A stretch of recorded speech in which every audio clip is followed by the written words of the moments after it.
might see some drivers out there really get upset. Who's in for Saturday night, bud? See some heavy, hard racing with a lot of contact. Concentrate, dominate. I know you, and you know me.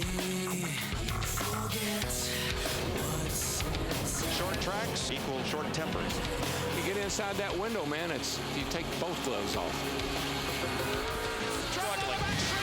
Spin, crash, turn 3. Turn 2 to the wall.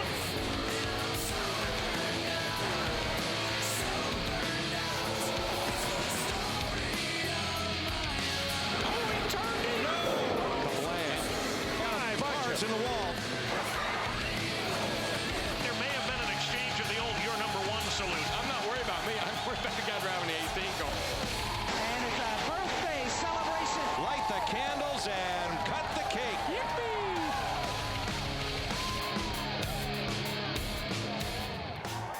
Steeped in rich American history, Richmond was the capital of the Confederacy and is now the capital of the Commonwealth of Virginia.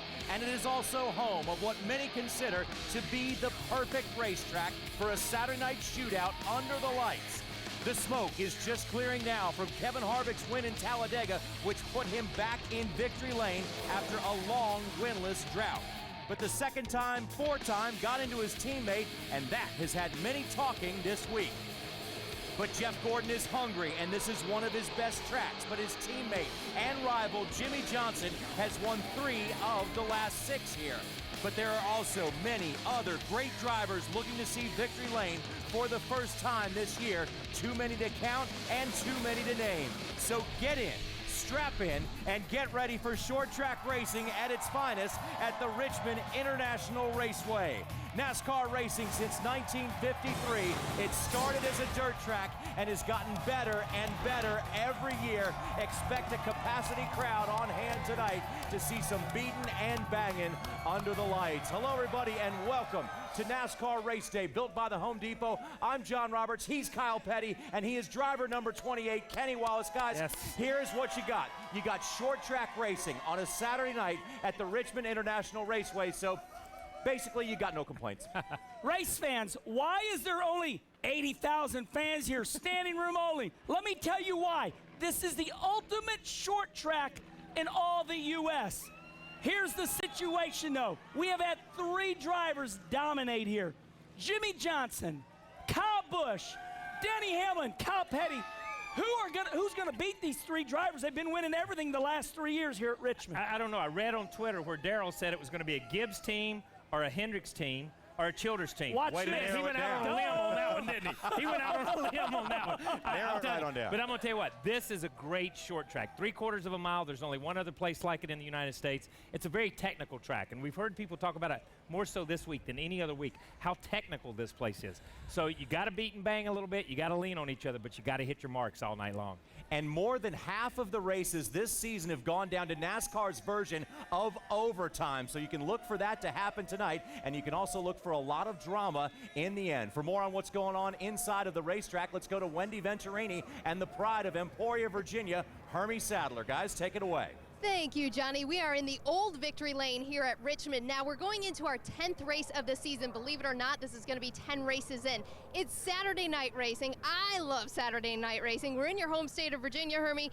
Anything can happen, especially here at Richmond. Well, it doesn't matter what state you're from. You love short track racing on a Saturday night here at Richmond. You know, 10 races in, Wendy, only 3 more to well halfway in to see who gets locked into the chase for 2010. So points are very, very important. Last week at Talladega, some guys had great finishes. A lot of drivers had problems in that wild card race and lost a lot of points. So you got to come back at Richmond with a good, solid run and get back on track. But Richmond's a tough place to do that because it is great short track racing and a lot of things can happen. And on top of that, the biggest rivalry right now are between Hendrick teammates Jimmie Johnson and Jeff Gordon. After the last couple weeks of getting together, now we're here at Richmond where hopefully things are water under the bridge. We'll hear from both Jimmie Johnson and Jeff Gordon later on in the show. But when we come here to a short track, Kenny Wallace said it's the ultimate short track, beating and banging.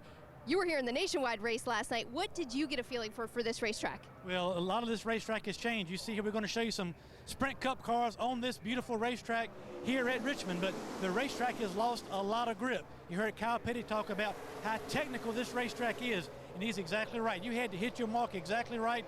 If I overdrove the corner just a little bit, not only would the car would not turn, that also made it too loose on the acceleration getting off the corner. So, and that's just the beginning of it. What happens on the racetrack? How about this pit road? Very sharp entrance into pit road, very exciting pit road. A lot of action you'll see tonight at Richmond International Raceway. Now, I'm glad the race fans are with us this Saturday night. One thing's for sure, Johnny, you can look at the points today going into Richmond, but they will definitely be different when we leave here tonight. Wendy, thanks a lot. Next time we come back to the Richmond International Raceway, we will set the field for the chase. So let's take a look at, we have 16 races to go as the points and how they run right now. After 9 of the 36, first place is Jimmy Johnson. He and Kevin Harvick are the only guys who have won among the top 5. Biffle, Kenseth, and Kyle Busch round out your top 5. Let's go a little back further in the field and see Mark Martin competitive once again, but still has yet to visit Victory Lane. Denny Hamlin has been there a couple of times this year, and Jeff Gordon is about as hungry as he ever has been. Now, there's the cutoff line with Jeff Burton, the last guy in, Carl Edwards, the first guy out, and Tony Stewart and Martin Truex Jr. knocking on the door. And as Wendy said just a moment ago, that can change greatly on the short track. And Kenny Wallace, this is a track where you have won at 3 times before. What does it take to win here? What? Hold on, repeat that. What did you say? I didn't hear you. You've won here 3 times before, sir. 3 times. Let me tell you what I learned. I learned it from this man. He taught me something at Rockingham.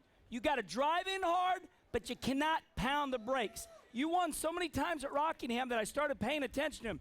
At Richmond, you want to get into one hard, but you just don't want to stand all over the brakes. You got to get in these corners really good, but yet have your brakes at the end of the night. That is the key here at Rockingham. Yeah. No, Not Richmond. Rockingham. Yeah, I know what you're talking about. I know we're on the same place. And it's exactly like Kenny says, and exactly like Hermie said happened to him last night. If you get in too hard, you get on the brakes, the car shoves up. When the car shoves up, you put more wheel into it, and as you get on the accelerator, the car will snap loose, and you say, man, that guy's out of control, loose getting up off the corner. It's not that he's loose getting up off the corner, it's that he's pushing in the middle of the corner. You've got to be incredibly smooth here. We used to see where you could run up high, you could run down low, and we'll see guys move around on the racetrack. But the guys who roll through the center the best are the guys who make the most time down the straightaways. And Kyle, one thing I love about this racetrack is the excitement as you see these cars heading down the front straightaway. Will the guy on the inside drive in too hard, get loose, and take out 2 or 3 cars? Watch for that tonight. Patience, the guy on the inside saying, how dare you keep running me on the outside? I've got to get rid of you. We've been running 3 laps side by side. You're driving me nuts. All of a sudden, he dives out into turn 1. Big old wreck, caution. If you ask 10 drivers, chances are 9 of them will tell you if they were to build another racetrack, they would build it exactly like the Richmond International Raceway, and there is good reason for that. When we come back to NASCAR Race Day, built by the Home Depot, we'll have the beneficiary of the bump heard round the racing world, and also the man known as the Kid. NASCAR Race Day is built by the Home Depot. More saving, more doing. That's the power of the Home Depot. Brought to you in part by the General Automobile Insurance Services. For the best car insurance rates in town, call 1-800-GENERAL now. And by Toro. Count on it.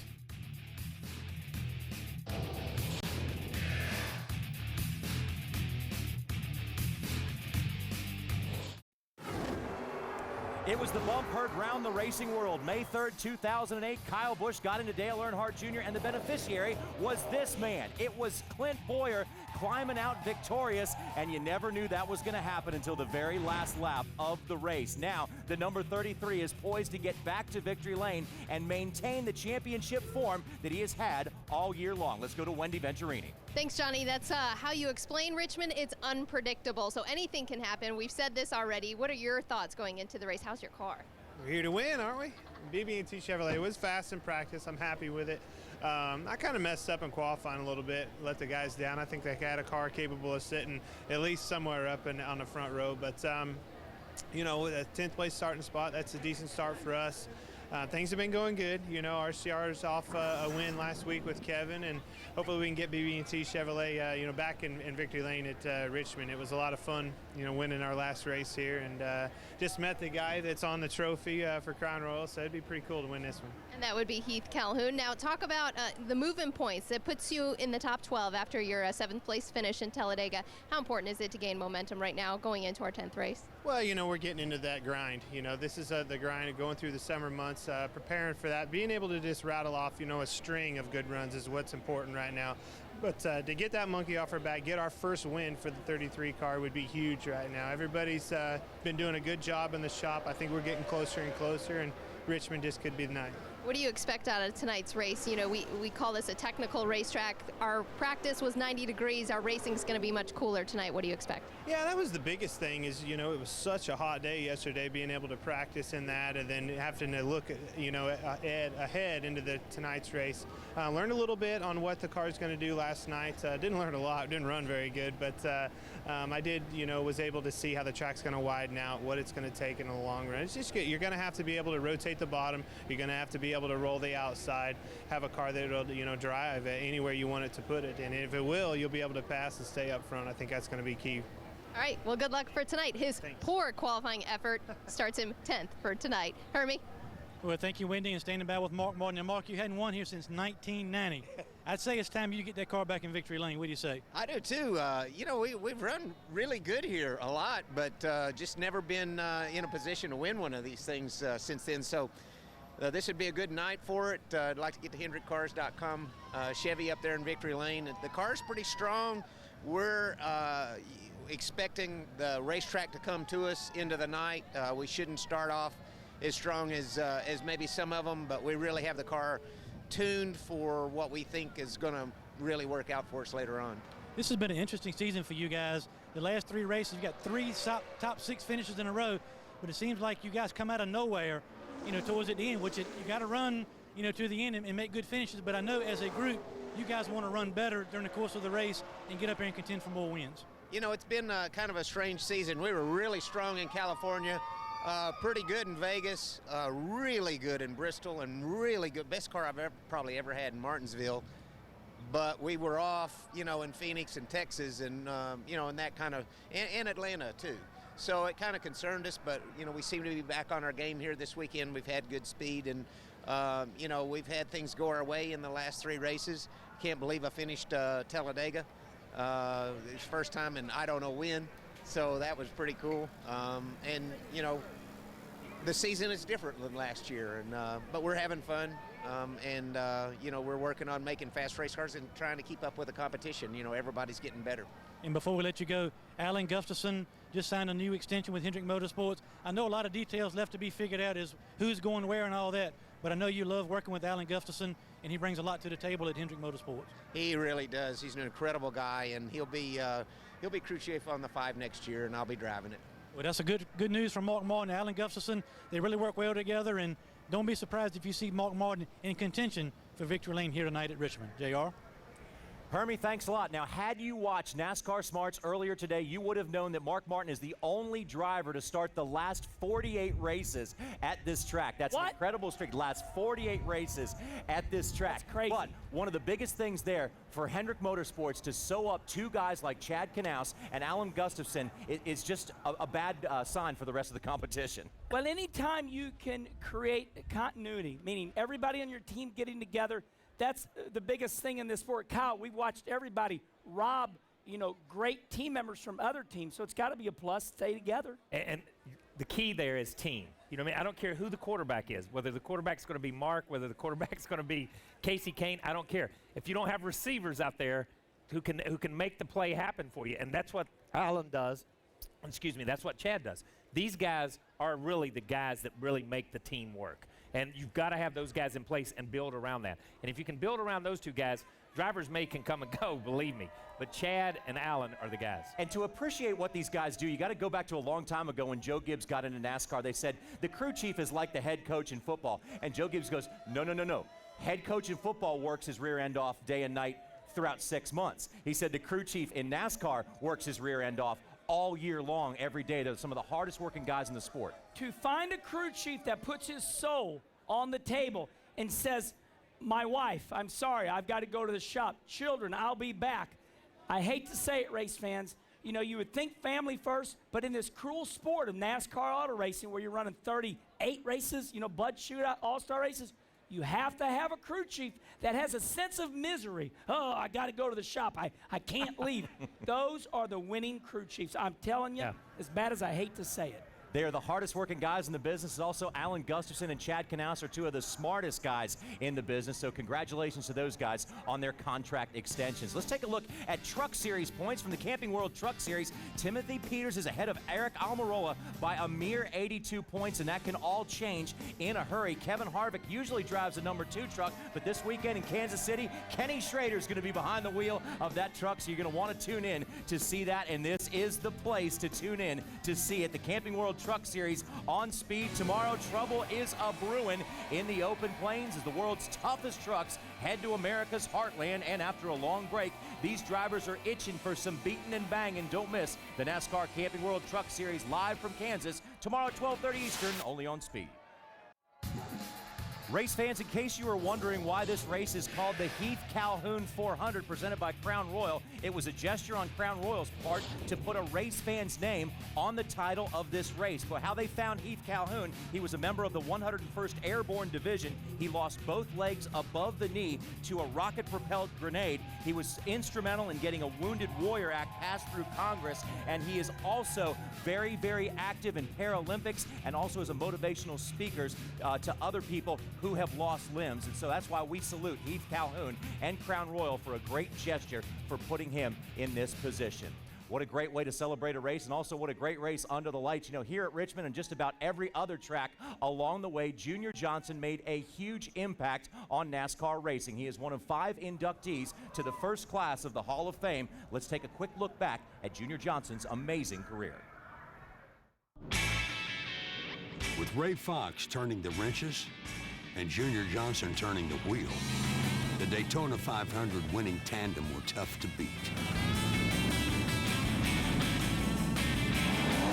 Junior was a kind of driver that he wanted to run up front as much as he possibly could. He wouldn't lay back. He wouldn't wait on anybody. He ran every lap just as hard as he could run it. Some, like Junior Johnson, say almost nothing, but they'll race anybody till the wheels fall off. He was short with his words. You know, you might say, oh, Junior, listen to him. He sounds a little bit country. Maybe he's a farmer. He's this. Let me tell you what, that is a brilliant man.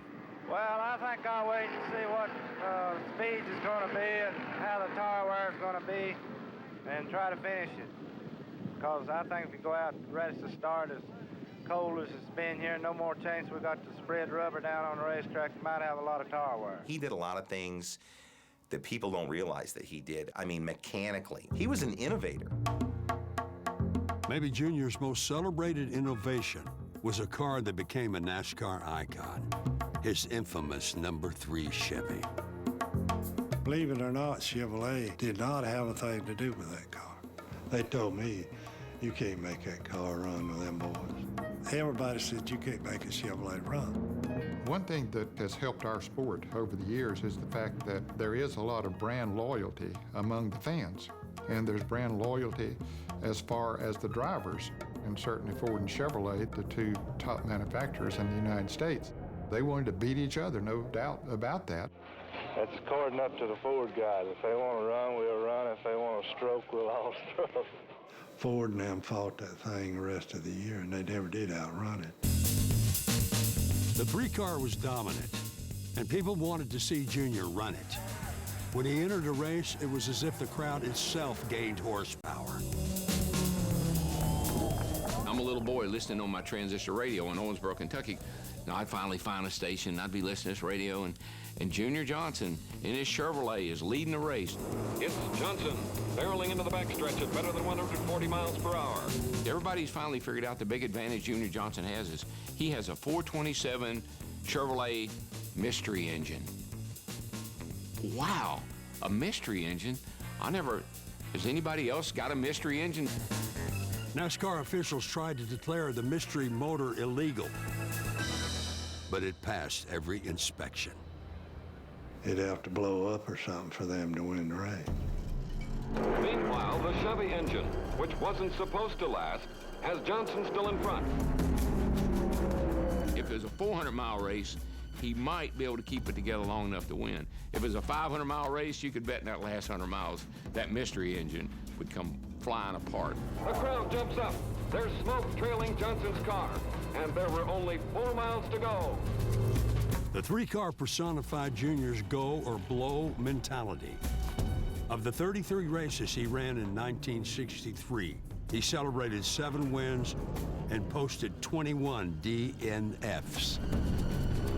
That car was a part of the innovations that went into a lot of the stuff that I built.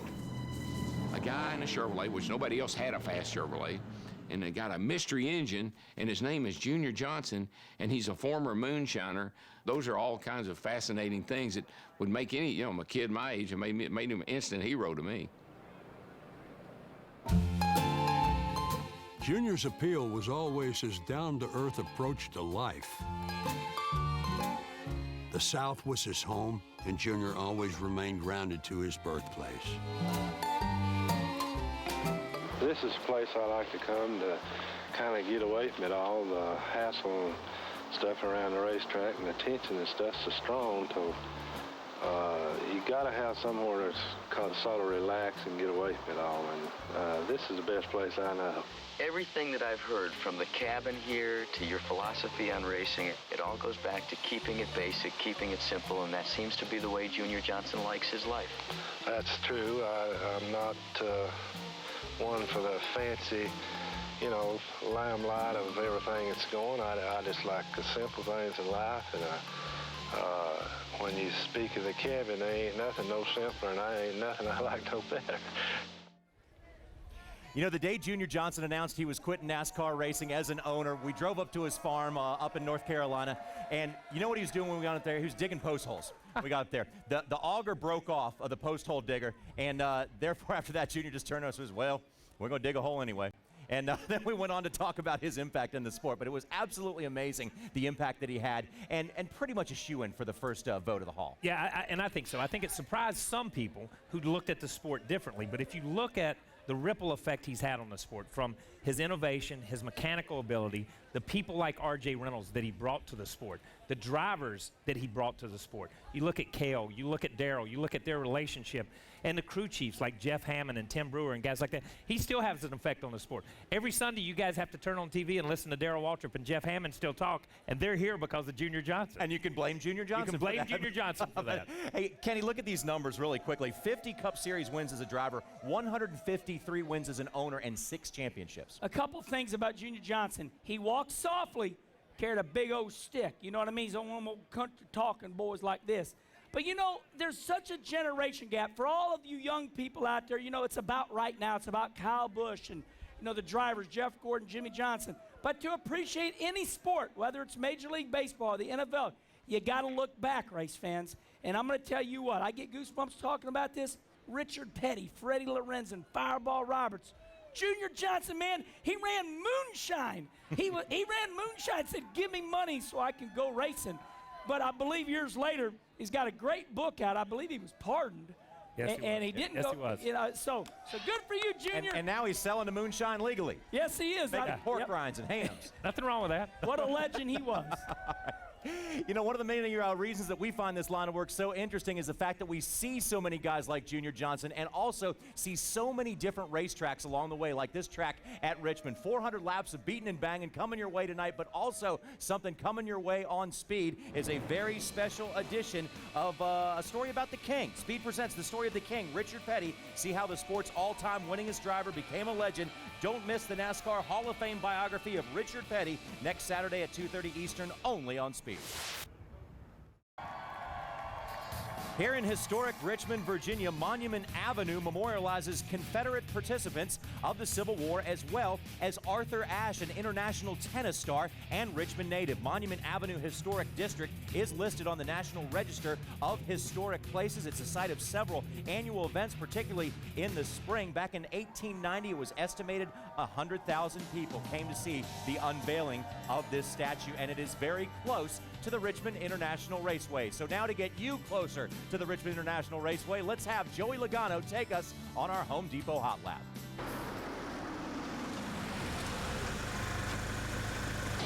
Hey, I'm Joey Logano, and this is your Home Depot Hot Lap. Thursday night, we were at Southside Speedway running for Denny Hamlin's charity race, so I got to drive a late model out there, had a ton of fun. Didn't end the way we needed to, ended up wrecking, but it was a lot of fun for a good cause, and it was cool to see how many drivers were out there. So get to drive 3 cars this week. I drove a late model there, got my Nationwide car and my Cup cars. Well, coming into Richmond, there's a lot of things going on here. Brakes is #1 priority to take care of, and trying to find handling here. You know, it's you have pretty long turns for a short track, and you're trying to get your car to rotate good and get drive off. So we'll be balancing a lot of that the whole night. It seems like for some reason, if you're loose off, it makes you loose in too. So we're gonna have to definitely be on our A game on trying to keep the balance good, keeping the brakes good, and having a great car when we need it at the end of the race. And that's your Home Depot Hot Lap. Here on NASCAR Race Day, built by the Home Depot, we are fortunate enough to have 2 drivers with us here who have driven to victory lane on the Richmond International Raceway, and that is KP and Kenna Wallace. Let's go for a lap. Well, here we are up off the very difficult turn 2, down the back straightaway. Watch this entry. You're flat, then boom. You want to follow the yellow line. Kyle, I think the yellow line is the fastest way around this racetrack. It's obviously the fastest way qualifying. You drift out to the wall. This track is really flat, and you can overdrive this first corner. As you know, and as Hermie spoke earlier, you go in, you drift up like this car's going just a little bit here. But you want to make these straightaways. You want to come up off these corners as straight as possible, because when you're coming up off the corners straight, you've got decent traction. When you have to come up and turn, you lose everything. And the key is that we're making over 800 horsepower now, so you can literally spin the tires like a drag car or a dirt car. So here at Richmond, you want to have good forward bite so you can make that pass. Why is it that every driver likes this racetrack so much, or just seems to? Yeah, I think it's just a good racetrack. You can move around, just like Kenny said. Low is the way to go. If you can get on that yellow line and make it work. But you heard Clint talk about being able to roll through the middle or rotate in the middle, or if you got to run high, roll the high line. And that's the difference. You can go high, you can go low, and you still come out and you get in line down the straightaway if you can. But the front stretch is plenty wide enough. You can run 2 wide, 3 wide. We see guys trying to make things happen. It's just a great racetrack to be able to race on, and the driver does make a difference here. And now our fellow Virginian, Hermie Sadler, takes us down to where the rubber meets the road. Hermie, take it away. Yeah, we're standing in the middle of turns 3 and 4 here at Richmond International Raceway, 14 degrees of banking. Let me tell you the challenging parts of this end of the racetrack, and you saw it on the footage. Heavy braking down into turn 3. As Kenny said, a flat straightaway, boom, right into 14 degrees of banking. This is not progressive banking. Braking is very important, not to overshoot the corner, slow the car down, but that's just half of the equation at this end of the racetrack. Look at this racetrack coming off turn 4, going up the hill. When you leave turn 4, you get on the throttle, you go up the hill to get to that start-finish line. Forward bite, as Kyle talked about, very important. You want to have the car straight. And why, JR, the drivers love this racetrack? Because if your car is a little bit too tight, you can use the top of the racetrack and get a longer radius so you don't have to turn the wheel quite so much. The key is get the car off the corner straight and keep those rear tires on and try to get to victory lane. And for more on what the other teams are doing and the crews to prepare for tonight's race, let's go to Wendy. Thanks, Hermie. Now, this is a night race. What does that mean for our over-the-wall crew members? Well, for the tire changers, such as Ira Joe, my model, the tire changer for Joey Logano tonight, they do a few things differently when we get to Saturday night racing. Ira, can you click on your lights here? He has 100 LED lights all around his helmet to show us his angle when he dips down beneath the car. The shadow of his body usually closes that viewing space for the lug nuts. So these LED lights help Ira Joe and other crew members on pit road on a Saturday night race. And of course, the goggles, the clear goggles, are always good to keep the brake dust that we tend to get also on a short track, and a spare lug nut on the side, which hopefully Ira Joe will not need tonight for that Home Depot Toyota. Johnny? Good Wendy, job, Ira. Yeah, Ira did a great job as a model there, and I love the high-tech LED lights, man. That's thinking. But also, when you think about this, double file restarts at this racetrack, and also the overtime rules in NASCAR. So far this season, more than half of the races have taken us in to the attempts for the green-white checkers, and we saw 3 at Talladega. It's a game changer at Richmond. We think we know these racetracks because we run the 400 laps here. But what we don't know is to line up side by side with the guy that's been breathing down your throat the last 100 laps. So, Kyle, I would say double file restarts is a game changer, just like we've seen at Martinsville, Phoenix. It's going to be big here. Yeah, double file restart changes the way you approach the race itself, the whole race. But those green-white checkers, that's a total game changer. Because you're running second, and now There's a restart, you're on the outside. The next guy running second, he's on the outside. It just keeps rotating those first 2 or 3 positions. We saw it change Martinsville. We saw it change Talladega. And we certainly all like the outcome at Phoenix as well. So that's going to be a game changer here at Richmond, especially under the lights. And you can just about bet you that we're going to see a little bit of overtime here on the short track at Richmond. Got to take a quick break, but we want to remind you that it's the talent show that's only wild enough to be seen at Trackside. Tomorrow night, don't miss Fast Track to Fame. It's all new. I'd say it's Fast Track to Fame from the Las Vegas Motor Speedway, and it comes your way tomorrow night at 8 Eastern, only on Speed. Do not miss it. Back to Richmond in a moment. If you're coming to Richmond, Virginia for a NASCAR race, the Lewis Ginner Botanical Garden of Richmond, Virginia enlightens and inspires through its outstanding botanical collections, horticultural displays, and landscape design. And only here on NASCAR Race Day can you hear the word NASCAR and botanical in the same sentence. That doesn't happen too often, but it's a great place to visit if you're coming by for the race. 80,000 acres, and it also boasts 317,000 annual visitors. And something not quite as pretty as the plants there at the Botanical Garden. It's ugly. It is pretty. It's pretty. It's pretty to Kyle. He's way ahead of everybody. He must be cheating. I had to turn him into NASCAR for cheating. I'm sorry. Rookie stripes on the back of him and everything. Wendy, Hermie, and a couple other guys are really, trailing right now. We got to see what we can do. And Kyle, that means since you are winning these standings right now, you get to start us out and pick your 3 drivers first. Okay, I'm going to pick Rutledge Wood to win today. No, I want to give a shout-out to Rutledge. She's feeling a little under the weather tonight here, but here's who I'm going to go with. Hair gel. 24, Jeff Gordon. 17, Matt Kenseth. And number 7, Robbie Gordon. Okay, and here's why I'm going with Matt. He and Todd have worked together for like 9 races now. This is the first third of the season. They're 4th in points. They've been really steady, steady, steady. It's time not to be steady anymore. It's time, Matt, to break out and win this thing. Let's go to Wendy. All right, here who I am picking today is Jeff Gordon, Kyle Busch, and Brad Keselowski for my C block. Brad Keselowski is coming off a hot streak in the Nationwide Series. I think he's going to be good here at Richmond and get some points, and maybe I can actually gain on Kyle. But I do have to comment on what Kenny just said going into this segment about the picks, Kenny.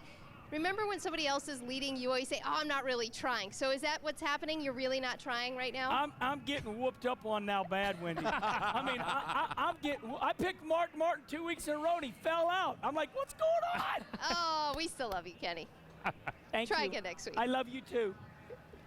Hermie, oh, thanks, who you Wendy. going with? Hey, look, last week, Wendy Venturini came to the production meeting and whined about her points, and they gave her 300 more points. If I whine and cry on national TV, can I get 300 more points? No. Okay, good. It's not going to work. Hey, here are my drivers. A driver, Mark Martin. I talked to him early tonight. He's due to win this race. He and Alan Gustafson, look for them to break out tonight. My B driver, Clint Boyer. I'm standing beside his car. He loves this racetrack. He's got a win here. Brad Keselowski is my C driver. But back to Clint Boyer. These guys have been very consistent. RCR cars have been strong all year, especially on short tracks, and Clint Boyer loves this racetrack. He will be a guy to watch out for tonight. Johnny? Well, Hermie, we need some help. So we're going with Jimmy Johnson to win the race out of the A group because he runs very well. There's Jimmy at this track and won 3 out of the last 6 as well. Also going with the 33 like you of Clint Boyer out of the B group. And in my C group, I got Scott Speed in the number 82. It's very hard right now to call Scott Speed a C-class driver because that's only because of the rules. Because of last year, he was outside of the top 31. That's why he's a C driver. He is not a C driver this year. He has been running at the end of every race, and therefore I think Scott Speed is going to show us a little something this year. So who you throwing it to now? I don't think there's anybody left. It's your turn, baby. It's your turn. This is bad. All right, I'm going to copy JR. I'm going to do like this. I'm going to pat him on the head. It's whack-a-mole. Whack-a-mole. Jimmy Johnson. Okay, where's he at? Oh, there, Jimmy right there. Johnson. Good boy. Oh, that's nice. The fans don't like him, but I do. Yeah. Kyle Busch. Let me see. Other way. Good job. And Scott Speed. Why? Oh, they left me, darn it. Anyway, Scott Speed. I screwed that one up. But anyway, I want to talk about Kyle Busch. Kyle Busch is on the pole. To me, that means a lot because that means he's got speed in the car and it's automatic. Kyle Busch had the Phoenix race won until a late race pit stop and a bad pit call where he took on 4 tires. I think it's time for Kyle Busch to go to victory lane. It's going to happen right here at Richmond. He's going to move me up to where I can hand it off to somebody else because I'm last. Hey, to my producer, what are we doing? There's nobody, good handoff. There's nobody That's a left good to handoff. go to, but we also want to remind you that you have a chance here on NASCAR race day in Victory Lane to win an actual Sunoco fuel cannon. Who wouldn't want one of those? In fact, KP wants two, one on either side of his fireplace at the house. As you can go to speedtv.com/Sunoco for entry details. Some of today's stars of NASCAR got their start in Legends cars, and no joke about this, the Legends Million is coming to the Charlotte Motor Speedway July 15th through 17th, a shot at a part of $1 million in prize money. If you want more information, visit USLegendCars.com for more info. See how you can get a bit of the $1 million prize. Now, here in Richmond, or in the outlying areas of Richmond at the Southside Speedway, Denny Hamlin's Short Track Showdown is a charity event that has been growing by leaps and bounds over the past couple of years, but in the end, the real winners are the local children's charities. It's time. It's tonight. It's the Denny Hamlin Foundation Short Track Showdown right here at Southside Speedway in Midlothian, Virginia. And what a field of drivers we had tonight. 250 laps. Anyway, we can knock this thing down to about 50. I don't understand the 250 lap deal. That's Denny must have been working out too hard, or feels like he gets better as the race goes on or something. A charity event should be 50 laps. 250 laps is kind of like if you invited me to a golf tournament and made me play 72 holes. I'm trying to get a petition going around for the old guys, maybe pare this thing down to about 50 laps. Am I an old guy too? Very much so, yeah. Larry Mack here in a crew chief role, a dad role, Grand Marshal role. What are we doing? Grand Marshal role. We're going to tell them boogity, boogity, boogity. Let's go racing, boys. A dad role. And then, of course, when I came through the gate, the first thing they said, we need a check for tires. We need a check for fuel. So I'm also the owner, I guess. Well, tonight it is fun. You know, there's no points on the line, no money on the line. So it's just about going out there and having a good time. Try not to tear up too many of these guys' equipment and give them something to go back home with. It's just a great event. I mean, we've doubled our donations to the charities every single year, and this year I don't think will be any exception. Anything ironic to the fact that Denny's got his name on the sign and Denny's on the pole? Do we need to be concerned about that? After qualifying, we were all sitting in the bus. We were kind of laughing about that, wondering what are the chances of them disqualifying Denny Hamlin at a Denny Hamlin charity event? I don't know how I got lucky enough to qualify on the front row, but my goal is to finish on the lead lap, and if I can do that, then I have succeeded at what my goal for the day is. Well, unlike Tony's goal, my goal was to just find the track. So I succeeded at that, so I'm pretty happy about that, but I don't want to get lapped. This racetrack changes a ton at night, and 250 laps, it's tough to say. I think it's the main thing is going to be to stay out of trouble.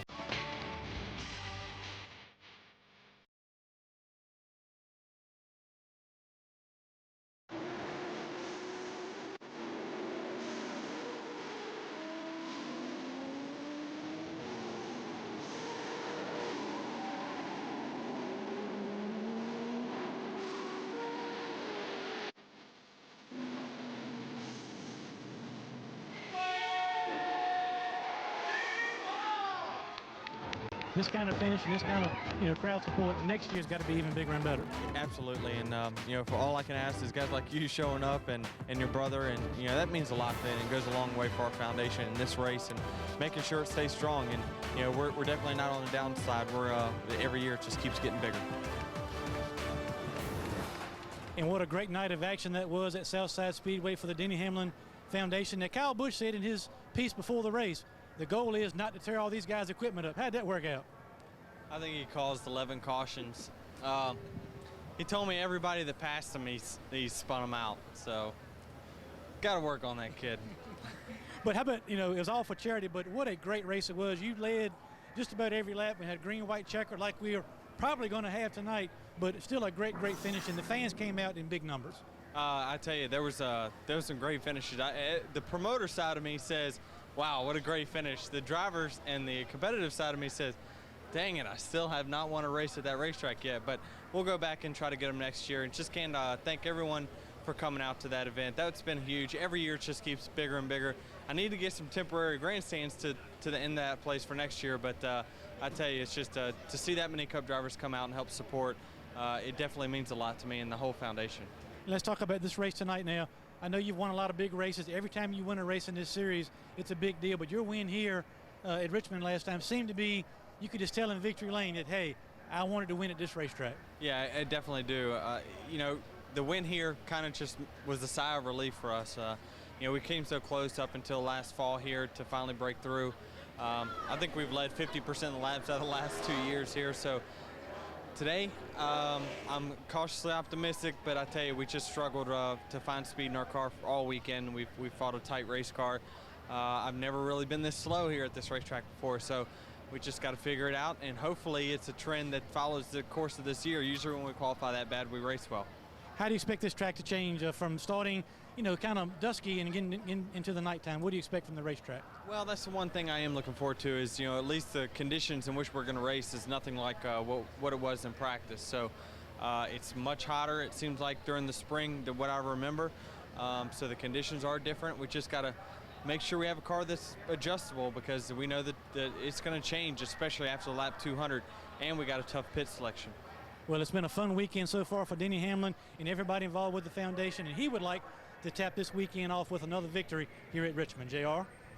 Hermie, thanks a lot. We appreciate everything that Denny does. That's such a great thing for the charities around this area, especially the children's charities that benefit from what they do, and all the Cup drivers being out there. That's great to see. Now let's take a look at the Nationwide Series highlights from last night under the lights at the Richmond International Raceway, and we had a couple of our own guys in there. There is Hermie Sadler getting ready to go racing there, and Kenny Wallace as well. But Kenny got ready for the race in a different way. He was grabbing his wife's arm and talking on the phone at the same time. To my daughter, she was at the St. Louis Cardinals game. Okay, well, good. I'm glad to see your focus. Good job. I love my children. You're a good man, Kenny Wallace, and here we go racing as the sun was setting over Richmond. Kyle Busch is on the pole for both races this weekend, and he got out to a big jump here in the Nationwide Series race as we see Kenny Wallace on the outside and picking up a couple positions there. We ran really good last night. These boys right here were in my way.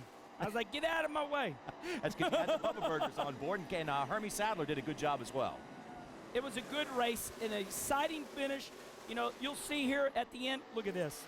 Brad Keselowski was one of the guys to beat as he looked like he was zeroing in on this thing, but then we had the ultimate late race caution as Paul Menard blew a tire, got in the outside wall. The number 22 of Brad Keselowski, they took on 4 tires, and therefore that resulted in that new celebration that Brad has where he puts the flag outside of the window and drives around for the fans. Brad Keselowski is still your points leader with Kevin Harvick, Kyle Busch, Keselowski's teammate Justin Allgaier, and the champion from a couple of years ago, Carl Edwards. That's a competitive top 5.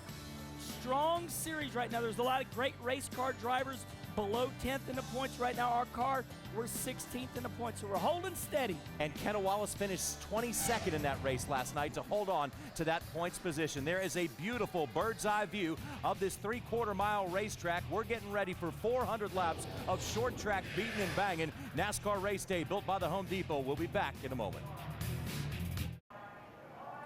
Saturday night, May 22nd, the stars come out and the gloves come off for the NASCAR Sprint All-Star Race on Speed. And with $1 million on the line, it's checkers or wreckers. Don't miss the Sprint All-Star Race Saturday night, May 22nd, only on Speed. And also, May 23rd has potential to be a pretty fantastic day as well. We'll talk about that more later. But we also want to tell you right now that that showdown race is going to be one of the most competitive races ever in that part of All-Star Night. But there is another way to get into the All-Star race besides winning a race before then or winning that showdown, and that is to get the fans to vote you in. So we sent Rutledge Wood out in search to try to find out how drivers are trying to get fans to vote for them.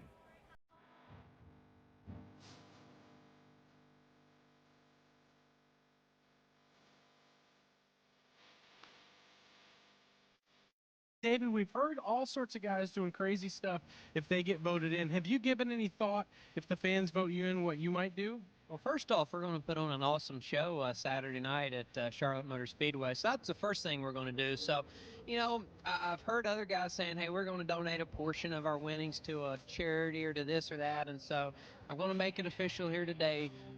David Reagan and the UPS team will donate 100% of my winnings to the Boys and Girls Club and the Shriners Hospitals for Children. UPS does a lot with the Boys and Girls Clubs of America, and I go and speak at some of them in the Shriners Hospitals. So 100% of everything I get Saturday night will go to somebody that needs it. Good for you, man. That's all. That's why you need to be voting David Reagan in right there. So another guy who's up for the fan vote, unless we knock it out these next 2 weeks, Elliott Sadler. Now, what are you thinking about doing to make sure you get that fan vote? Well, we got a great program going on. John Boy, Billy from the Big Show and myself have decided that since it's the month of May, Memorial Day weekend is the next weekend in Charlotte, and we do so many things to try to celebrate the history of our country and what men and women have done in the past to fight for our freedom and fight for our country, that every single penny we make that night, if voted in, goes towards the vets that have fought for our country through Paralyzed Veterans of America, which do a lot of stuff for Richard Petty and Richard Petty Motorsports. And John Boy and Billy have a charity called Operation Hurry Home. They build homes and they really take care of people that come back from war. So we're doing a lot of stuff for the vets, man, and that's why we're asking for people to vote. And it's cool that you get a chance to win $1 million for yourself, but it's way better and way more cool if you can win $1 million for somebody that's put their life on the line so we can stand here and do this interview here today. Good for you, man. That's awesome. That's why I'm going to vote for Elliott Sadler. Are you really? I don't tell anybody. Are you anybody. just telling me No, that, or are you going to do it? Don't tell I'm anybody. going to watch you use your Sprint phone and vote to make sure. Jeff, I want to help get you voted in. What do we need to do? We need to win the next one of the next 2 races, and then we don't have to worry about being voted in. Okay. That's what we need to do. Now, I like that approach. Let's say you finish second in both. Can we still maybe encourage people to log on and vote? Well, here's my deal. I'm embarrassed that we're not in it. I feel like this is an all-star team, and we're not in it, and that's embarrassing to be quite honest. And I appreciate the fans' vote. I'm not going to go out and campaign for it. I appreciate it. If they decide to vote me in, it'll mean a great deal to me. But what we need to do is we need to go race our way in, and that's our goal. So what you're saying, pull for me every weekend. I'm going to get there. If you want to vote, that's totally fine. Jeff Burton, that's what he said. I'm going to get there, but if you want to vote, please do. Jeff Burton. Ooh, now here's another one of our drivers that can be voted in. Martin Truex Jr. How you doing, buddy? What's happening, Rutledge? How you doing? Good, man. Finding out what guys are doing to go out there and get that fan vote. Well, I'm not really doing a whole lot. We're just kind of standing around here, but just going to let the fans make their choice and vote for whoever their favorite driver is. Hopefully it's us, and we'll just have to see what happens. Yeah, none of that in-your-face marketing campaign stuff, just a laid-back approach. Yeah, we'll let them make up their mind. Good for you. Yeah, appreciate it. But I did make you something. Oh, great. What is it? Oh, a shirt. It's a little one-off deal. I got bored the other night, so I figured I'd make a shirt. Oh, thanks, You just happened to be the guy to walk by, and I figured I'd give it to you. That's really nice. You're a great artist. Yeah, well, thanks. But hey, good luck in the All-Star race. Hope you get voted in. Man, I appreciate it. Martin Truex Jr. Trident Truex.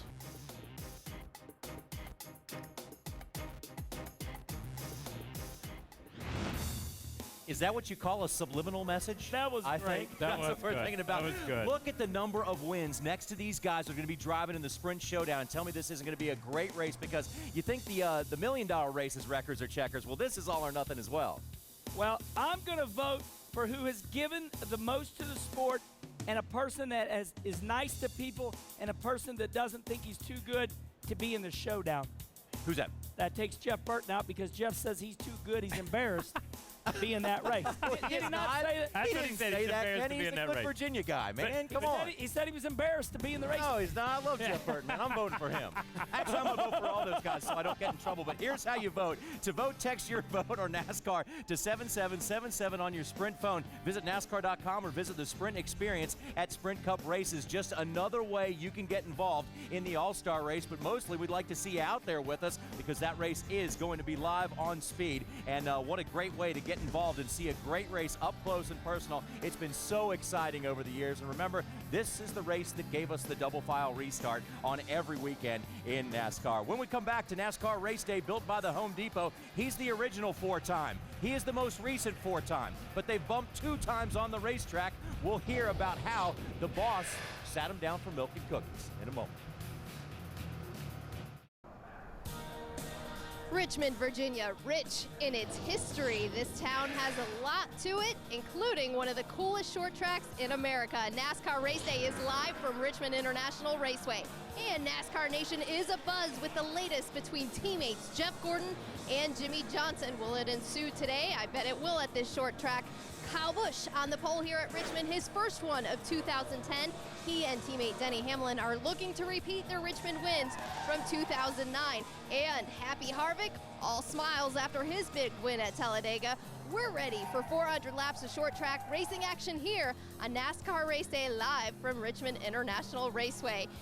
Hermie Sadler and I are joining you on pit road. We're closest to the Old Victory Lane, and this is where driver introductions are getting ready to start in about an hour. But before we get to that, we want to look at these points, Hermie. We've had a shake-up since Talladega. If we take a look at first top 12 in points, of course, Jimmy Johnson is still our leader. And if you look on back, Happy Harvick with his win jumped up 2 spots. Yeah, big win for Kevin Harvick, jumped up 2 spots. You see Greg Biffle, Matt Kenseth lost 2 spots, Kyle Busch up 1 spot, and Mark Martin up 4, Wendy. Yeah, 5th through 8th, Dale Jr. was the drop there, but the big gainer, like you said, Mark Martin moving up 4 spots. If we take a look at the final top 12, the big drop, Jeff Gordon. The gauntlet came down with his 22nd place finish. Yeah, and Jeff Burton lost 4 spots, and his teammate Clint Boyer jumped up to get back up in the top 12. He's now 11th after Talladega. And we're going to continue to watch those top 12 in points. Of course, they'll change as we leave here in Richmond. Now, coming into this race, leaving Talladega, of course, it was between Jimmy Johnson and Jeff Gordon. The teammates have a little friction, a little controversy, but it's not the first time we've had that, especially at a short track. Let's take a look. He's a young guy and he wants to be successful, but I don't know if he knows what the definition of team is right now. He thought because I was his teammate, I was just going to kind of let him in, and I thought because he's my teammate, he'd give me the room, Of all the people to take you out, your teammate, I mean, that was just no good, low, nasty, dirty driving. Here we go all day long. Had a great chance to make up some points and end up getting crashed by a teammate. I think the replay shows that Kurt Busch got his head up as whatever, He wrecked us on the straightaway. I mean, not in the corner, not going in the corner, on the straightaway. You got to have teammates with common sense. Tell you what, we got a little rivalry going on here today, boys. At 48 and Jimmy Johnson, 24, Jeff Gordon, they are after each other. You wouldn't know they're teammates today. Here comes Gordon again. He'll pull up on the rear bumper in turn 4. Gets him loose. Looks, goes to the inside in turn 4. Jeff Gordon and Jimmy Johnson touch coming out of turn number 4 momentarily. Give that spot to Jeff Gordon. You can see the donut on the right side of his car. Very aggressive move by Jeff Gordon to take that second position away from his teammate. 4 times a little upset. I guess they thought you got into him, I guess. Oh, he's treated different than everybody else. I think he got a little bit of aggression going on. Now Jimmy Johnson's got a left front tire rub. That is trouble. Right front flat, right front flat, right front flat. Go, guys. 4 tires, left front tire, 4 tires, 4 tires. Left 272, flat left front tire for the 48, flat left front tire for Jimmy Johnson. They're going to take 4 tires. I'm disappointed, but I'll get over it, and so he will talk about it. I mean, we're good enough friends, good enough teammates, that it's more just the competitors in us, coming out there and the aggressiveness of wanting to win, not anything against one another. I guess he got out and said he was disappointed, so since I have my chance, I can equally say I was pretty disappointed with him today. Race fans on the back straightaway at Talladega just going crazy right now. Jeff Gordon just turned left off the end of the back straightaway there. Looked like he was trying to avoid contact. He got muscled off the racetrack, was able to get back on the banking, but he lost a whole lot of ground. Trouble down the straightaway in the tri-oval. It's Jeff Gordon. Jeff Gordon and Scott Speed. You still got steering? Yeah, I got no front end, but I got steering. All right, driving around to us if you got steering. Come on, stay in the lead lap. That'll be a big finish, much better. If the tires haven't rubbed, we'll leave these on it. Clay will keep that hood down, make sure it doesn't rub the tire, and tape it up. So Earl, did I pick a bad time to switch down to the bottom? I heard that 24 and start that? I don't know. I figured being in front of a teammate was better than being in front of the 31, so when I stuck there in the middle, I went to the bottom and then I saw him go below the other line. I couldn't see the run that he had. Evidently, he had a big one.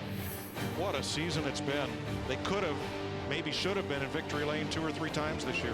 48 is testing my patience, I can tell you that. It takes a lot to make me mad, and I'm pissed right now. I mean, when a car's going that much faster, I don't know what is with me and him right now, but, whatever. And obviously the on-track instances between the 48 of Jimmy Johnson and 24 Jeff Gordon has been in the headlines all week, and it definitely, when they showed up here at Richmond on Friday, that's what everybody wanted to hear about.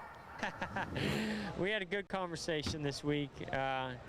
It's amazing what happens when you get Mr. H involved, but the 3 of us had a good conversation.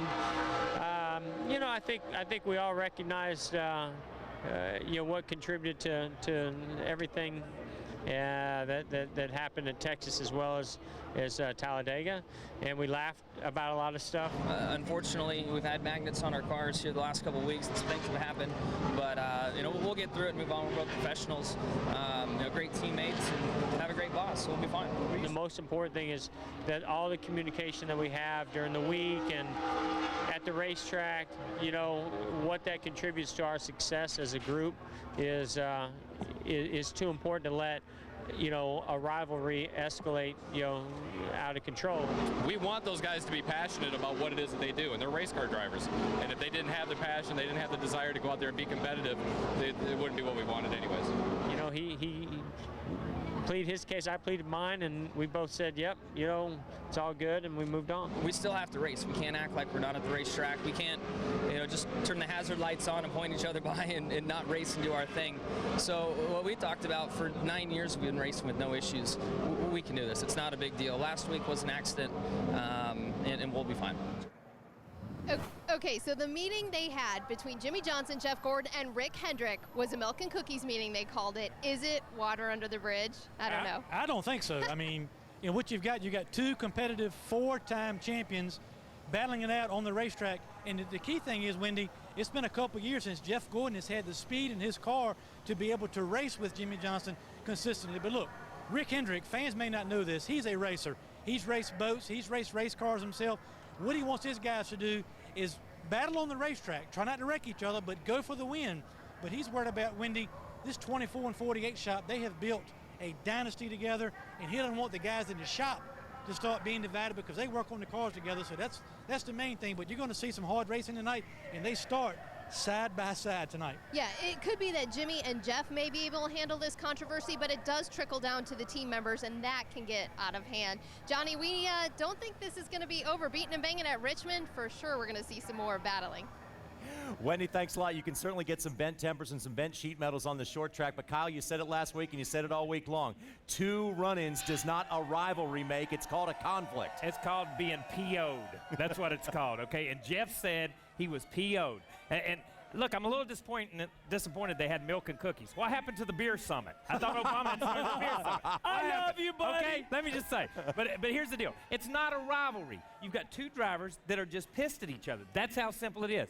And I think that we heard a lot of spin there and the stuff that was said late, or that Jeff said and that Jimmy said. That's just spin, okay? Chad spoke the truth. You've got 2 drivers that are extremely competitive, going for the same place on the racetrack week in and week out, going for the same glory, the trophy, week in and week out, and it just so happens they're 2 4-time champions, okay? That doesn't make it a rivalry. They weren't rivals when they went to Daytona. It was not a rivalry when we went to California. It's not a rivalry until they get mad at each other, and it goes for a few years. Celtics, Lakers, okay? Let's go. Yeah. Yankees, Red Sox, hundreds of years, okay? That's a rivalry. And you and whoever, or Earnhardt Sr. and whoever, that was a rivalry. You know what, though? I look at it from this perspective. How is it good for the sport? You fans love it. I think we should have T-shirts made. I think Motorsports Authentic should get out there and make Team Jeff, Team Jimmy, and I think the fans should become divided, and I think we should rise the sport, just like Dale Earnhardt, Rusty Wallace, back in those days. Those guys were friends, but they were going at it. But here's one thing I have to say about this whole situation. It is the test of the Titans. These are 2 great drivers. And when I look at it from the outside, I think both of them want to get to number 5, the 5th championship.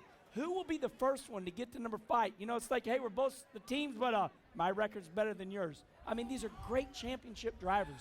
And I'm going to agree with you on the souvenir stuff. I think we need Jeff's souvenirs, Jimmy's souvenirs, but they need to be Velcro, so anytime fans get together, they just stick together. That's my idea. I'm going to tell you what. What about those inflatable sumo suits? We can have those Be perfect.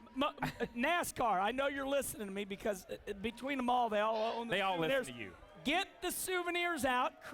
Keep this controversy alive. Our sport loves it. T-shirts, baby. And like, Brangelina and all that. Yeah, Team Jeff, Team Jimmy. Go to break. We got to go to break before we get and price. Get the price right. He spent a lot of time outside of victory lane. It's the place he was used to being. When we come back, we'll talk to the most recent winner on NASCAR's Top Series.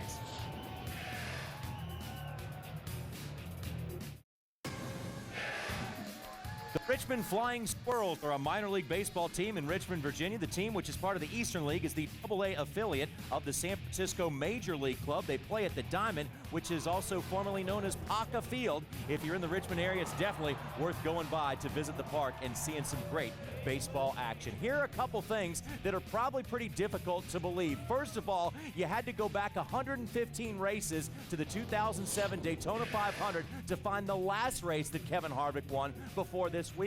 And also, it might be pretty hard to believe that the last time Richard Childress Racing won at Talladega, it was Dale Earnhardt in the 3 car that won. So Kevin Harvick definitely picked up a legacy where it left off. Running back for about 50. His body was 4 wide. Going through 1-2 this moment. Going to get one. But he's still 4 wide. Now they're 4 wide for the lead. 12 for second it is now. 4 abreast. And here comes Dale Earnhardt to the outside. He'll challenge for the lead in 3. Dale Earnhardt goes powering high to the outside of Mike Skinner. The fans just beside themselves here at Talladega. Jumping up and down, yelling, screaming. Here they come into the tri-oval. Kenny Wallace, one final shot at Dale Earnhardt. Behind him, the whole pack steaming for the finish line. Dale Earnhardt wins it. I didn't have any thought that I'd have a chance of winning this race, starting where I did on that restart. But as we kept working away and got on the outside, Kenny Wallace really worked hard with us, and he done a good job. I don't think we would have got back up there if it wasn't for Kenny.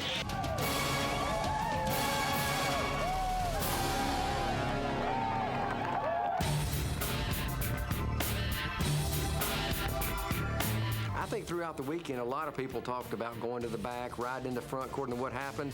And right as we were putting Kevin in the car, I said, okay, are we still on plan for what we were going to do? And he said, I think a lot of people are bailing on this deal. I don't know if it's going to work or not.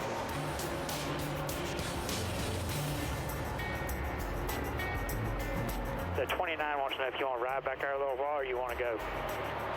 No, I'm going to ride back here, but try not to get out of the draft anyway. Ryan Newman gets into Logano. 4, 5, 6, 7 cars crash and collide in the middle of turns 3 and 4. Even though we ran a lot of laps right there that we wouldn't have been able to run normally, Kevin did a good job as far as saving fuel under caution, and the spotter did a good job of getting him to shut the car off as he was coming to the caution each time as soon as it would come out. So, but it was still pretty nerve-wracking. And whoa, around goes Jimmy Johnson. He'll take Greg Biffle. Johnson and Biffle will round off the end of the back straightaway. Who cut across your nose over there? 48. Yeah, that figures. Green flag is waving, and Kevin Harvick gives a nice little push to Jamie McMurray. Gets him out in front of Montoya. About 15 to go, he called that move, and it was just a tremendous move because he played it perfectly. Couple of Daytona 500 winners going for the victory today here at Talladega Superspeedway. You didn't know what was going to happen. The one thing about it, I was glad because I knew we'd already taken the white flag, and it was the 3rd attempt, so I knew we weren't going to run out of gas. But he went out of sight, and we knew he was going for the lead. Not yet. Just keep coming. We'll get him. Got to go left. Stay on him. Go. Go. Keep on it. Keep on it. Keep on it. Through the trial. Here he comes. Here they come. Harvick. It's Harvick. He got him. He timed it perfect. Oh, yeah, baby. Yeah. Hell of a job, buddy. One hell of a job. Woo! Yeah, it's just tremendous. We've been coming here for a long time, and to finally win a plate race here with RCR, knowing that the last time RCR won a plate race was with Dale Earnhardt here. So that's a tremendous feeling. We've had a lot of bad luck. It's what we've had last year coming to the end of the season. This year we've had a lot of good luck. We just haven't been able to close the deal. The preparation and the plans that we made this winter have finally come. They've come around, and we're looking forward to a lot of good things to come. And what is it? Talladega Superspeedway finishes and victories for Richard Childress Racing. Dale Earnhardt exciting, but you guys last week, what a finish and what timing on that move to get by Jamie and get that victory. Congratulations. Yeah, that was pretty cool to have it all work out the way that it worked out, and I knew that we needed to be in second coming to the finish there. Just a matter of getting the timing right and how hard he was going to block and whether we were going to have to go high or low, but it all played out perfect, and luckily we found a victory lane. And you guys have been fast all year, all the RCR cars. The problem is you got to turn those top 5 cars into wins. So does that kind of get your momentum going, that you know you guys can do the right stuff at the end of the race to start winning more races, because you know at the end of the day that's what it's all about? Absolutely. I felt like at the 500 we were kind of in the opposite position that Jamie wound up in last week in Talladega. Came out on the short end of the stick on the restarts there. And California, I just made a mistake and got in the wall. Felt like that was probably the one that we definitely gave away there at the end. So to finally capitalize is what we need to do, and hopefully it's the first of many more to come. And talk about this racetrack. Last night, the nationwide race, cars slipping and sliding all over this racetrack. Forward bite's an issue, but your Cup car going a little bit into the night tonight. How's your car? I know you generally run very well with your Cup car here. Well, hopefully our Risha Chevrolet is. Hopefully the combination in our car is as good as the combination in the between the Reese's chocolate and peanut butter. So, excuse me. But you just got to make the adjustment from daytime practice to how tight it is in the center. That's the biggest key. And getting off turn 4, forward bite is an issue at this racetrack as well. But what is the key to winning tonight for you guys? I wish I could tell you. I think the forward bite is going to be an issue all night long, but you still have to get your car to be able to turn in the center of the corner and make it so that you can still get the drive up off the corner and still have that turn in the center. So it's just going to be a balance of getting the car adjusted early in the race, making the proper adjustments that you need from practice to the first couple runs, and keeping that track position all night. It's going to be really important. We've talked about Kevin Harvick breaking a winless streak last week at Talladega. He looks to make it 2 in a row tonight at Richmond. Back to you, Kenny. You had an exciting finish along with Dale Earnhardt in Talladega as well. How about it? You know, it's really nice to see Kevin Harvick break his winless streak for RCR Racing and get that win. Everybody wants to know, Kenny, what was it like pushing Dale Earnhardt to his last win of his life? Well, I wanted to win this race. There I am in the 55 Square D car on the outside. I want to pass Dale Earnhardt. I look in my mirror and I'm like, who is that guy behind me? I don't recognize him. Unbelievable. It was my teammate. It was Joe Nemechek with a new paint scheme. He had some type of Jack Daniels paint job. There he is. I didn't recognize it. I was afraid to pull out because I thought they wouldn't go with me. But this was a great race. Dale Earnhardt gave me my very first ride in the NASCAR Busch Series at that time, now nationwide. So, you know, what was similar then, what was now, is my car and Dale Earnhardt's car just simply hooked up, and we were gone. We came from dead last to first and second, and now I see these guys doing it nowadays, but me and Dale, our cars hooked up. And he gave you credit afterwards in victory lane. That's cool. That was very cool. That's really cool. Let's take a look at some of the drivers that are on current winless streaks and some of the drivers who have currently broke winless streaks, and we may see that change tonight as well. Elliott Sadler in the number 19 car has gone 200 races without winning, and Kevin Harvick recently broke the 115 race winless streak. Who do you guys see breaking out first? Well, I like to see one of the greatest drivers in the history of modern auto racing, which is Juan Pablo Montoya. Juan Pablo Montoya, we have been told he is one of the greatest drivers of all time. His last win was in 2007 on gas mileage at Infineon, and I'm rooting Juan Pablo to get back to victory lane. Okay, not on that list, but the guy who needs to break his winless streak, to me, is Jeff Gordon. It's been over a year since he won. That's uncharacteristic for Jeff Gordon. Let me just say that. And I'm going to tell you something. He should have already won 2 or 3, so Jeff's my guy to break the winless streak.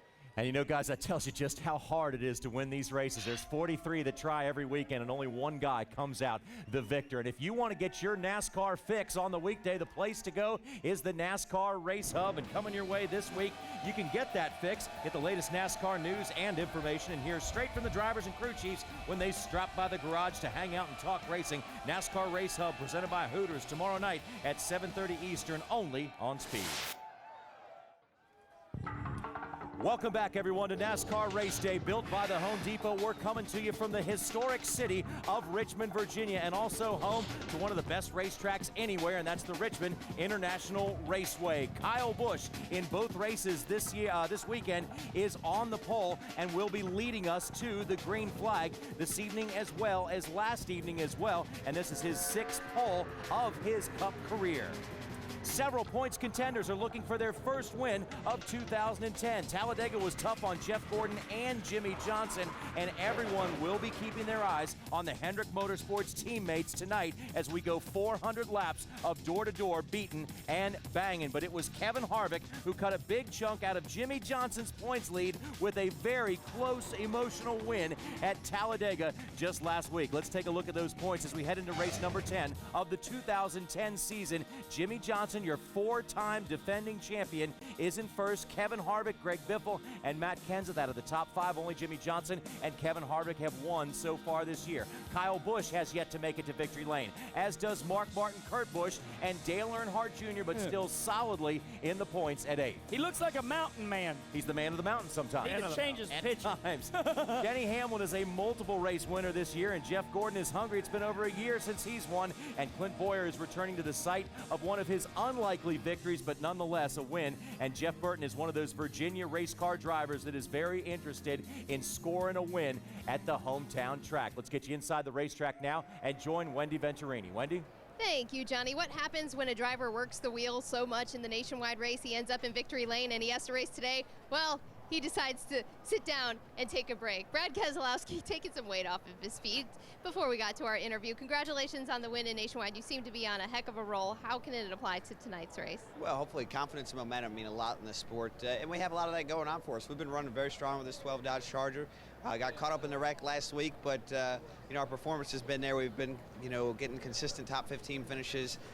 So we've got another strong showing so far in qualifying here at Richmond, and hopefully we can just continue to get better every week like we have been. They call this a technical racetrack. What did you learn last night that's going to help you for tonight on that racetrack? Several things, but I'm not going to tell you. I mean, that wouldn't be right. Oh, come on. There's a couple things that certainly apply between the two cars and make me feel a little better about racing the Cup car today. I feel like we can have a solid finish for sure. Okay, now there's a lot of controversy going on in the garage. It's not around you, Brad, so that's good. How does that make you feel going into a short track? I mean, it's a little strange, but it's good. It seems like controversy follows me around, but at least, I'm kind of quietly sneaking in there a little bit, getting up to the front every week, and we're ready to do it again. All right, good luck to Brad Keselowski, hoping to replicate his win from last night. Johnny, he starts 6th tonight. Wendy, thanks a lot. That would be a heck of a job to get a double dip here from the Richmond International Raceway. Doesn't happen too often, but BK12 has a chance to do it. We got to take a quick break here. We'll be back, and when we come back, we'll get you down in the middle of all the action on the starting grid. Stay with us. Here is the difference between NASCAR fans and fans of other major league sports. Other major league sports fans tailgate for 2 hours. Race fans tailgate for 2 days and sometimes longer. They're the masters of the grill and also find all kind of different ways to have fun, and nothing wrong with Little American horsepower along Wow, the that's way. awesome. Okay, that's cool. Look at all those Bubba burgers. And how about a little tug of war? Why not? If you're having fun at Richmond, we're in for a great night. The temperature is absolutely perfect, and many people call this the perfect racetrack. Here at Richmond, over the last 6 races, the number 48 team has won 3 of them. That's batting 500, 50%. And the guy on top of the pit box for all those victories was Chad Knaus. Let's now go to the Chad for this week's Sunoco Pit Strategy.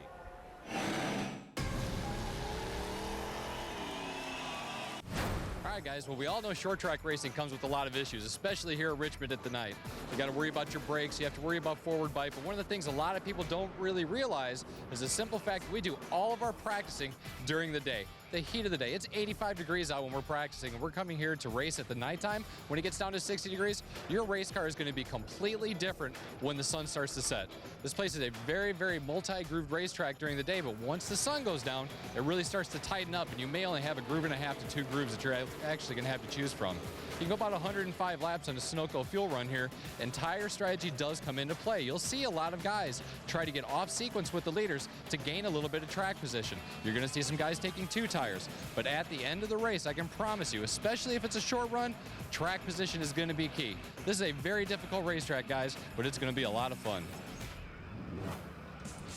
Chad, thanks. After the checkered flag is waved, be sure to check out NASCAR Victory Lane, fueled by Sunoco, and catch all of the race highlights and raw emotions straight from Victory Lane. Also go to speedtv.com, keyword Sunoco, to enter for your chance to win an autographed flag signed by the winner of today's race. We will be back with much more from Richmond in a moment. If you do the math, it's pretty simple. Put 43 cars on a 3/4 mile racetrack, and you're going to have a recipe for a lot of fun, a lot of beating and banging, and some of the best finishes we've seen ever in NASCAR. It's been racing here since 1953, and this track has produced some very interesting outcomes.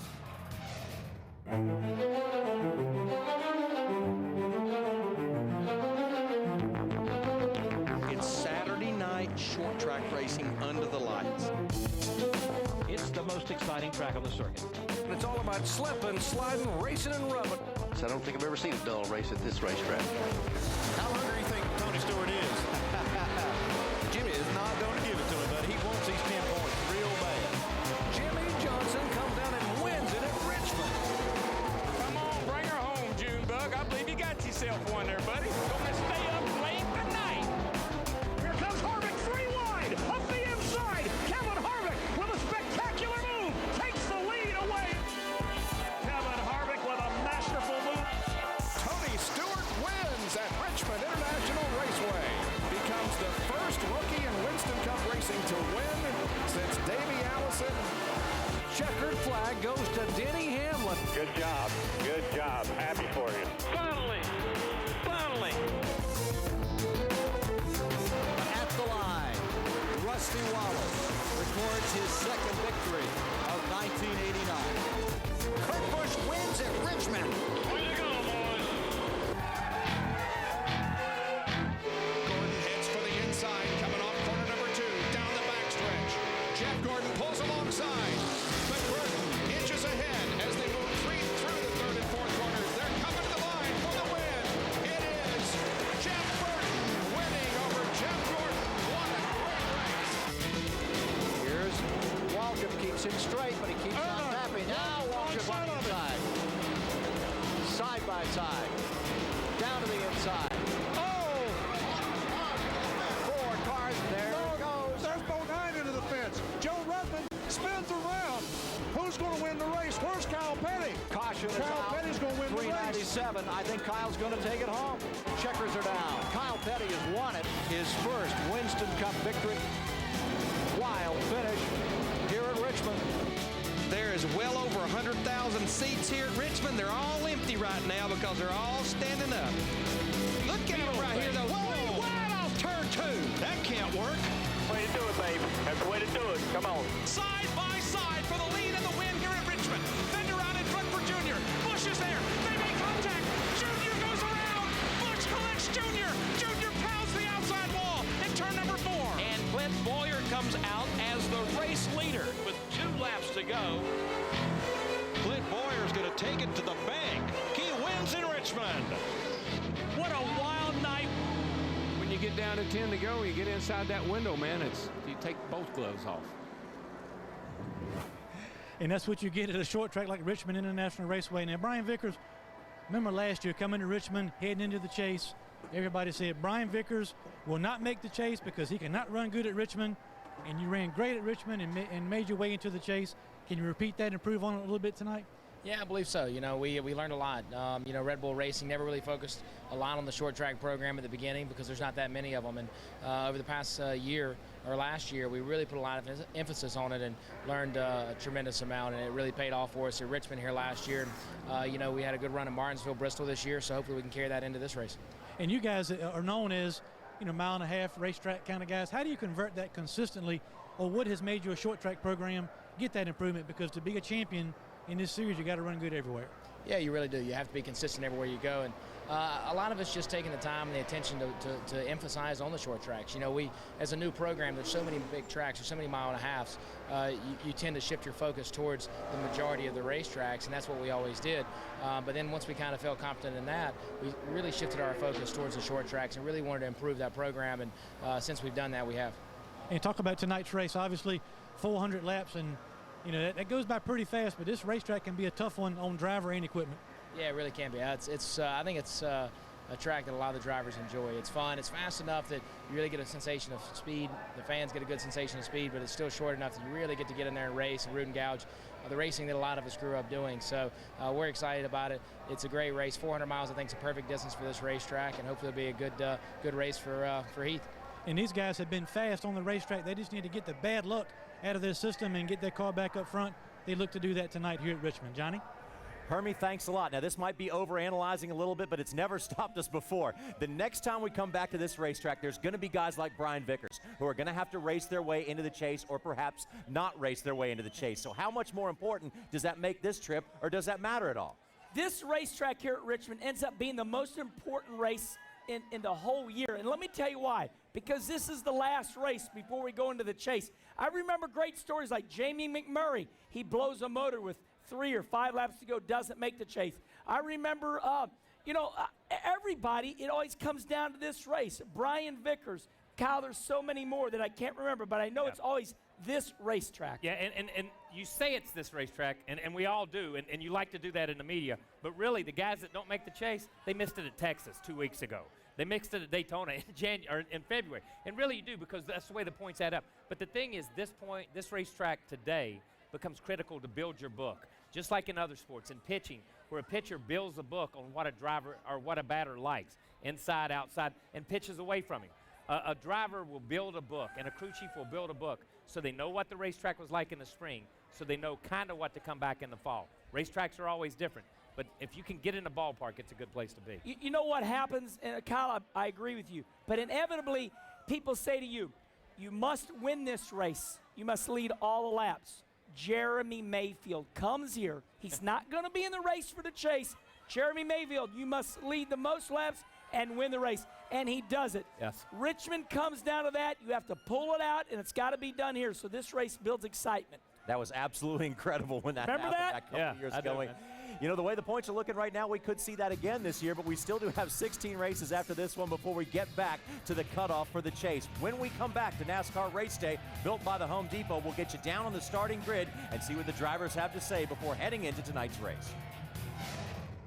Saturday, the boys are back in black as the circuit goes old school for a little nighttime get-together. Who survives to tame our favorite lady? Live from Darlington. Under the lights, NASCAR Race Day, built by the Home Depot. NASCAR Race Day is built by the Home Depot. More saving, more doing. That's the power of the Home Depot. Brought to you in part by Tornadoes. Bold is how we roll. And by Johnsonville. Sausage is all we do. NASCAR racing since 1953. It started as a dirt track and has gotten better and better every year. Expect a capacity crowd on hand tonight. Why is there only 80,000 fans here, standing room only? Thinking it's not all milk under the bridge or water under the bridge or milk and cookies or anything else. Oh, no, didn't he? He went out on a limb on that one. Get ready for short track racing.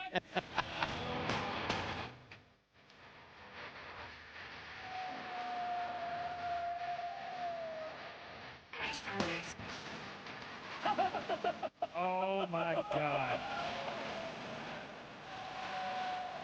Yes. Huh? They're taping us and we don't know it, race man. That's wrong. You're always on. That's wrong. You mean when I do all that stuff, that's during the commercial break, that's not fair. Hey, sometimes it's just not fair, but what is fair is now we have to go down to Wendy. Wendy? I don't know if I can follow up with that. Okay, well, we're coming up on Speed Weeks at Charlotte, and that means the All-Star race on speed. Martin Truex Jr. wants to be voted in. Now, I saw your campaign earlier in the show.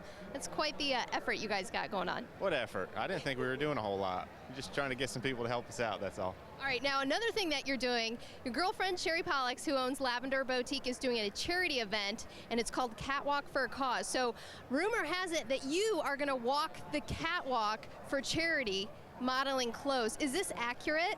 No. I think it is. I'm going to be there, but I won't be walking down the catwalk. But yeah, we're excited about it. Sherry's done a great job putting it all together, and you know, the proceeds are going to benefit Martin Truex Jr. Foundation and go towards helping us start a backpack program with the Second Harvest Food Bank this year. So looking forward to it, and it should be a lot of fun. Okay, so I guess I have to ask about your race car. How is it? Well, I think it was pretty good in practice. You know, the track's been really, really slick, a lot slicker than it's been in years past here. We were pretty good in race trim, and we went to qualifying, and we struggled a little, and obviously, you know, 25th is not where we wanted to start, but I think we'll be okay. Guys on pit road will do a great job as always, and just work on our car all night, keep adjusting on it, and hopefully be around at the end. All right, I'm going to ask Sherry, did I do okay? Do you think I committed him? Yeah, you guilted him into it. That was perfect. Thank you. Hopefully, he'll be walking the catwalk for charity. Fans can check it out to get tickets. Hermie. Well, thank you, Wendy. And then look, we don't know who's going to win the race tonight, but I do know one name that's going to be on the trophy, and that's Heath Calhoun. This is the Heath Calhoun 400 presented by Crown Royal. What a cool deal to have your name all over this racetrack. Got to be a big honor. Oh, it's incredible. You know, I'm so thankful to Crown, you know, that they did something to support the military. They're the only organization doing this to get fans into NASCAR. You know, it's just incredible. And tell me what this experience has been like. I know you've been busy the last couple of days. Experience of a lifetime? Oh, God. You know, words, honestly, don't describe how amazing this has been. To see my name all over the track, the banner that's coming through the tunnel, you know, it just, I smile. And be able to get my family involved in NASCAR, something that I love so much as well. And props to everybody involved for supporting the military. Wendy? Right, and I'm with Casey Mears, who not only qualified in this race, but qualified really well. 13th, what a great effort for you. It's fun. I've had a good time this whole weekend. Tommy Baldwin and all the guys really put together a good car. It's we unloaded, and right away I had pretty good speed in it. Just got to fine-tune. There was a couple scenarios that Tommy wanted to try, and we did that in the first practice. And then just kind of slowly chipped away at it in qualifying practice, and we felt like we had a pretty good car, but it's a toss-up whether to run hard or take it easy, you know, when it's go or go home. And, you know, fortunately we had a good enough car where I could put a solid lap in, still get a good qualifying spot. And I'm just excited about it. And also HD Seeger Insurance came on with us this weekend. They may do some more stuff in the future too, so we're happy to have them around with us. So does this mean we'll see you more? Are you in the 36 for how many races? I hope so. I mean, right now we just kind of said, hey, let's go run a race and see how it goes. Obviously, qualifying's gone pretty well so far, and I think we got a pretty good race car. So we'll see how this weekend's go, and we'll just keep continuing to discuss what we're going to do in the future. Hopefully he can drum up some sponsorship and we can go run some races. All right, good to see you here, Casey. Let's head over to Hermie. Yeah, thanks, Wendy. Catching up with Joey Logano. Your third race in 3 nights. How's your chance? You got a good Home Depot Toyota tonight? Yeah, car's pretty good. I thought we were going to qualify a lot better than what we did, and I felt like in race trim I think we were third quick on the board, and I felt like our lap times stayed there pretty good. So no one really knows what we got there. It's going to be so different what it was in practice, but I think we had the Home Depot Toyota up there, and you know, stay out of trouble here first few hundred laps, and you know, take care of the car, take care of the brakes, and be there when we need to be. What do you think this car's going to do at the racetrack's going to do at night? Any idea? You know, it's tough to say. You know, last night I thought it was going to change a lot more than it did, and it didn't feel like it changed a whole bunch. So it's kind of hard to say. You know, I'm glad I ran a nationwide race last night just to kind of get a feel for a little bit of things, but didn't do as much as I thought. Just really gained a lot of grip. So hopefully that plays to our advantage. That's Joey Logano. Wendy? I look like I could be going over the wall today for Matt Kens's team, wearing my Team Purple, obviously. Can Team Purple get to victory lane? I don't know. There's a lot of pressure tonight with the Heath Calhoun 400 Crown Royal put on, so a lot of Crown Royal people here. Hopefully we can put on a good show for them and run up front tonight. But the honest answer is I really don't have any idea. We practiced yesterday in 85 degrees sun, and we're going to race tonight at dark. And I know it's the same for everybody, but I just honestly don't know what to expect. So I'm hoping for the best. Now, we've talked to Heath Calhoun in our show. We've heard a lot about him. How cool would it be to get to victory lane in honor of him? Well, it would be really cool. It'd be cool to win any race, but it'd certainly be extra special with Heath here and all the people from Crown Royal. And his whole family came, so it was a really cool contest that Crown Royal did for him and his family, and really for all the military. You know, we take all our freedom for granted all the time. It's so easy to do, and that really reminds us of the ultimate sacrifice to let us do what we do and to enjoy our freedom. So it's I'm pretty honored to have him riding along tonight, and I hope I don't embarrass him. I hope we run good. All right, good luck. No pressure at all. No pressure. Hermie? Well, we're talking to David Rudiman. He's been fast all year long. One thing after another to keep you from getting those good finishes, but your cars have been fast. How was it tonight? Hey, I mean, I think we're pretty good. I mean, it's anybody's guess when the sun starts going down and gets cold, and you know how much this track changes. But we didn't have a good Aaron's Dream machine when we unloaded, but Rodney Childers and the guys worked on our Camry and made it a lot better. And second practice was much better and actually had a good qualifying effort. So we'll just have to see where it takes us from here. And that's the one cool thing about the race cars down here, Johnny. Nobody really knows exactly what they've got until they get on the racetrack tonight.